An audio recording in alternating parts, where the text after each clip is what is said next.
The global economic outlook continues to be bleak. Financial conditions are tightening and recession fears are mounting.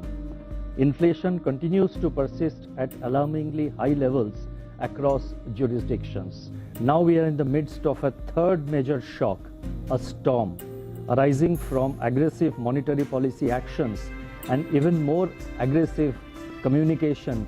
The MPC also decided by a majority of 5 out of 6 members to remain focused on withdrawal of accommodation to ensure that inflation remains within the target going forward while supporting growth. Without venturing into any forward guidance which can be hazardous in the present context, I would like to state that our actions will be carefully calibrated to the incoming data and the evolving scenario. It was an entirely predictable 50 basis rate hike from the Reserve Banks. Normally, a 50 basis hike would have raised heckles in the market and in political circles. But stock markets actually cheered with a near 2% rally, especially for the Nifty Bank. So shocking has been the currency market and the global turmoil that anything less than 50 may have actually been a risk both for markets and for the economy. But now the question is, what next? The governor absolutely and resolutely refused to give any guidance, as you just heard from him. So how many more rate hikes? Are we anywhere close to the peak? Also, are the GDP forecasts of 7% slightly lowered and the CPI forecast of 6.7% for the full year, 5.8 by end of the year, all of them, are they realistic? More importantly, what is the impact on the real economy? For all these questions, I have an elite panel with me. I have with me no less the chairman of the State Bank of India, Mr. Dinesh. Also with me, Mr. B. Prasanna, head of Global Markets Group at ICICI Bank, Samiran Chakraborty, chief economist for India at CITI, and Mridul Saggar, former member of the MPC and a Reserve Bank ED, now an economist with the NCAR.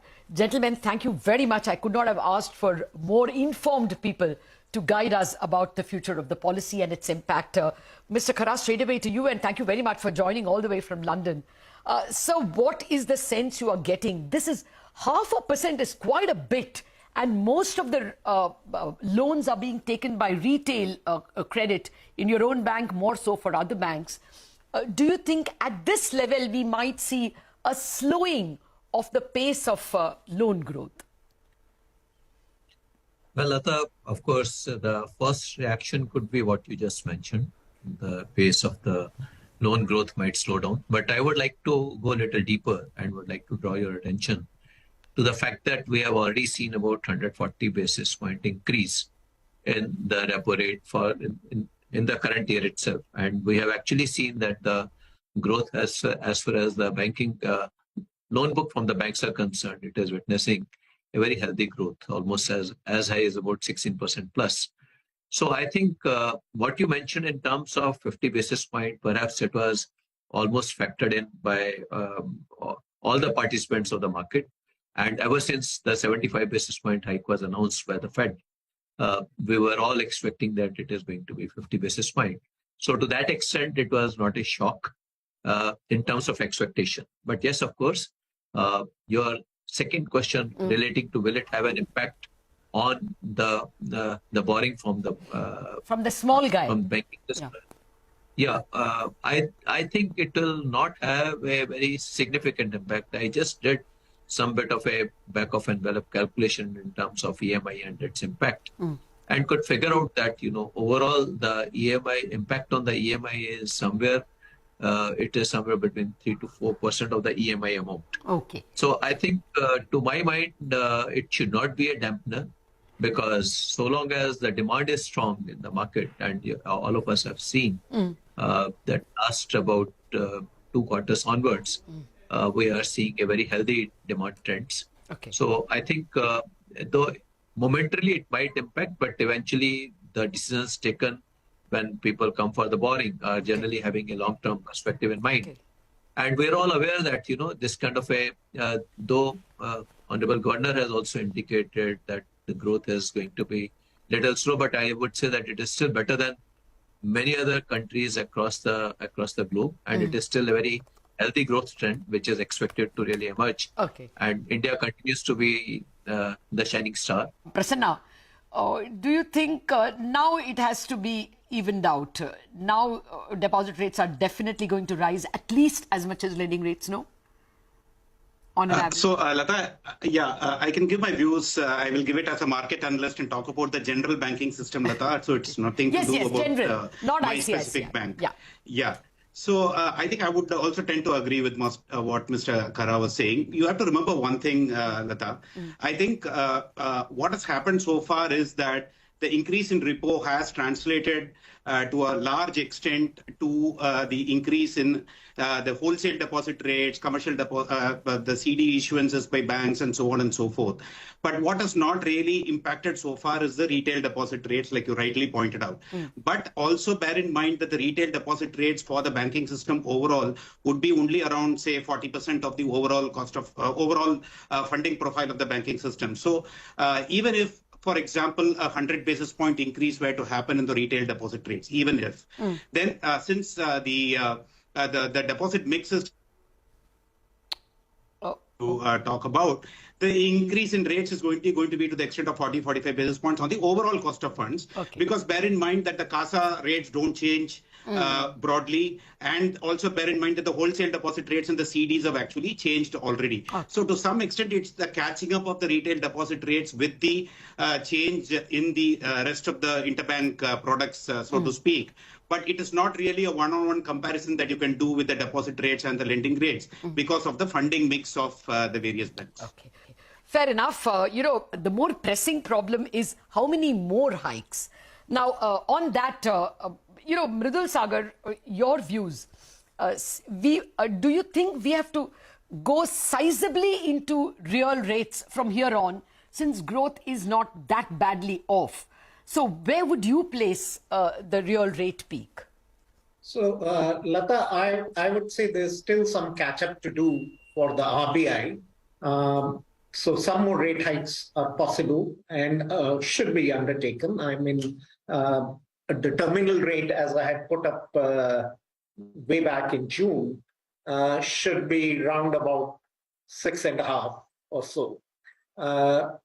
I had mentioned that RBI would become data dependent once the rates cross at 6%, the policy rates. So it's very much evolving around that line. And the problem is that the real deposit rates still haven't gone into positive territory.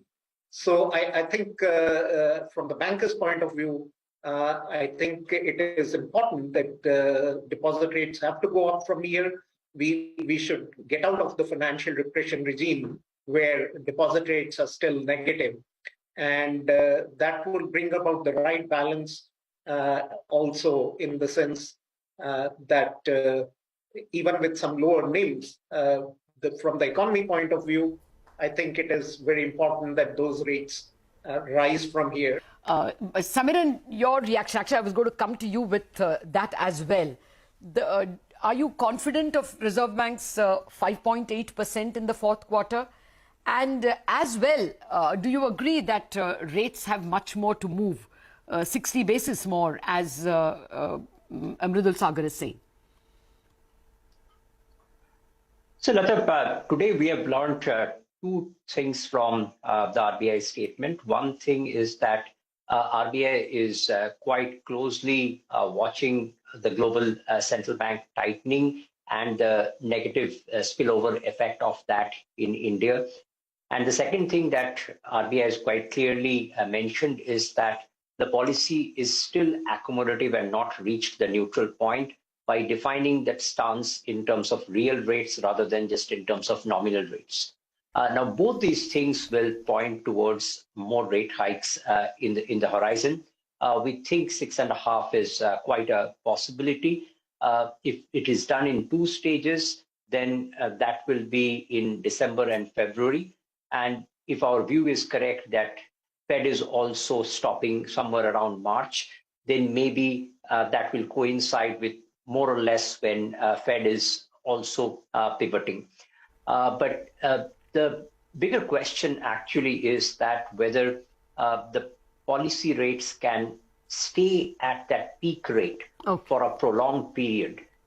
Or would we see a more quicker hike and cut cycle this time around? And our sense is that we will not be surprised if second half of 2023, we start seeing a rate easing also happening, because at this moment, it appears to us that the growth forecasts of RBI are a bit too optimistic, at least for next year, whereas the inflation forecast for this year is quite realistic. But for next year, there is a possibility that RBI can follow what in economist parlance we call opportunistic disinflation, where when inflation comes around below the target range, then the RBI can promote growth a little bit more than what they are doing on the inflation front. Oh, that's important. So they can cut even before it goes to 4. Even if it goes to 5, RBI can start cutting. Now, this may sound like jubilation to those to viewers who are listening, but the subtext of that is growth needs help. RBI's 6.5% forecast for next year seems under threat, is what Samiran is telling us. We'll scratch that point a little more with our bankers in a minute after this break.